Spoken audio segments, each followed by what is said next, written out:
My good people, now welcome back again to Anointed Lady TV. I don't come your domot with breaking news. I don't come your domot with updates on things and things wey dey happen for inside the country Nigeria. The koko be say the Nigeria Democratic Front, wey be NDF, they don't criticize the Minister of the Federal Capital Territory, wey be Nyesom Wike, and they don't criticize the man sake of what they describe as a misuse of his office to further personal political battles rather than to focus on the critical needs of Abuja. That is to say, NDF now they complain say Nyesom Wike now they prioritize the things and things.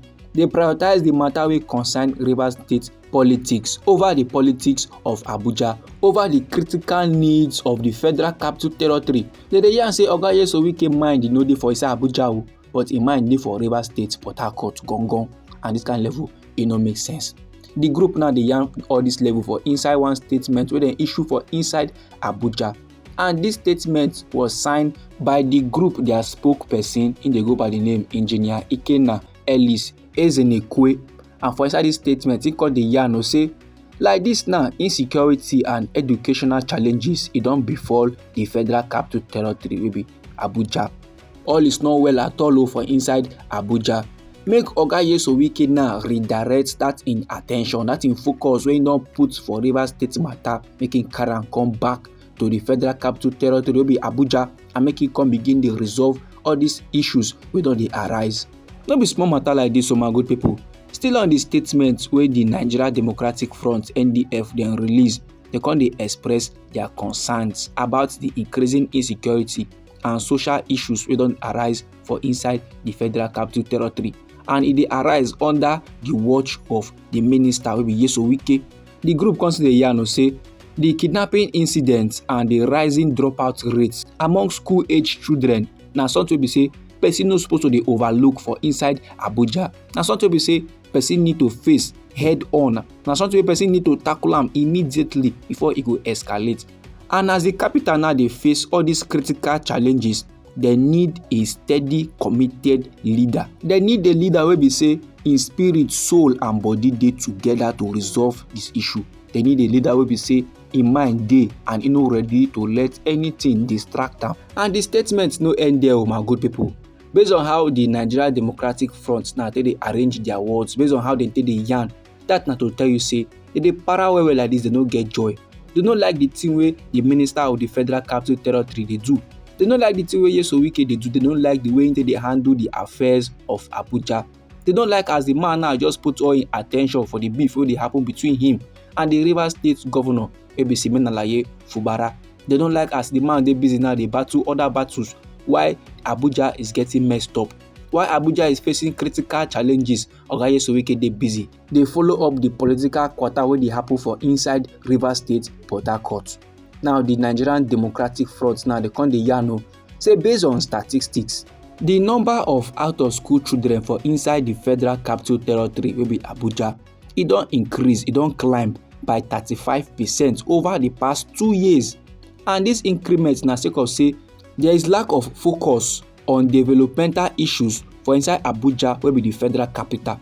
They come however they argue with Oga Nyesom Wike say instead of him now to prioritize the critical developmental issues, instead of him to prioritize the things and things wey concerning Abuja to face the challenges wey dey happen for inside the federal capital, he don divert in attention, he don divert in focus, he don divert the public resources towards the long-standing political dispute for inside Rivers State, Port Harcourt.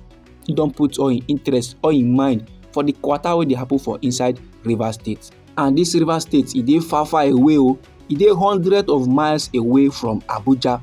And Oga Nyesom Wike come still direct all in focus, all in attention to the confrontations with the People's Democratic Party and the Rivers State government. He come back say this man now, him prioritize the gbese, him prioritize the quarter wey him get with PDP and Rivers State government over in duties as a minister of the federal capital wey be Abuja. The group wey be the Nigerian Democratic Front constantly yarn say it is unbecoming of a federal minister. That is, e no make sense, e no good for a federal minister to dey prioritize in political vendettas, to dey prioritize in political beef over public duty, or e no make sense, e no good to use federal resources to fuel personal and political conflict for inside Rivers State, rather than for him now to dey address the pressing issues wey dey affect the residents of Abuja. And no be lie, my good people, all these things wey Oga Nyesom Wike dey do true e no make sense. And the NDF wey be the Nigerian Democratic Front, no be them be the first group or first body to yarn this kind levels. E get one activist for inside we country Nigeria wey dey go by the name Very Dark Man. Him too don talk am, and he sef come make video about the matter as him dey point bad road for inside Abuja. Say see am o, bad road dey o. Make the FCT minister leave Rivers State crisis for Rivers State people and make him face im responsibility for inside Abuja. But no, Oga Nyesom Wike no lis ten. Now the NDF wey be the Nigerian Democratic Front, they don come still yarn almost the same thing. Say challenges dey, critical ones for inside Abuja. E no make sense as Oga Nyesom Wike leave am go dey battle other things wey no dey true concern im duty for inside Abuja. And him come still dey use federal means, federal resources to still dey fuel the kwata, still dey fight the battles for inside Rivers State. Say all those kind level normal, e no make sense. And the NDF no pause there o. They come still dey yarn say Oga Nyesom Wike wey be the minister, he no only put mouth for Rivers State matter, he dey also dey attempt to destabilize PDP control states. He dey also threa ten to cause kasala for other people their states. That kind level, e no make sense. And even as say Wike na minister of Abuja, he leave im duties go dey interfere with local governors for inside Rivers State. He leave im duties go dey impeach the sitting governor of Rivers State. He leave im duties go dey stop the monthly federal allocations to Rivers State local government areas. He leave im duties for inside Abuja go dey block democratic processes like local government elections. Say all these kind acts now, all these kind actions of Oga Nyesom Wike is very mischievous. They call it summer warning. Say this kind actions and this kind move wey Oga Nyesom Wike dey make, all this kind developments, e fit amplify tensions and e fit undermine the credibility of the All Progressive Congress-led administration o.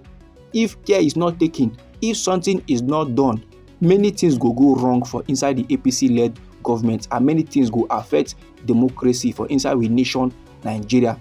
So they call on the FCT minister wey be Nyesom Wike, make him stop the mischievous act and make him face in front. Make him leave Rivers State politics for Rivers State people and make him do him job, make him fulfill him duties, make him fulfill the appointment wey our President Bola Ahmed give am, that is Minister of the Federal Capital Territory. All this talk, my good people, they come from the Nigerian Democratic Front. Now then drop statement about this Nyesom Wike matter. Anyhow the thing be for body, my good people, feel free make it drop am inside our comment section. Now we be Anointed Lady TV. Now they give on a legit intel on the things and things wey dey happen for inside we nation Nigeria.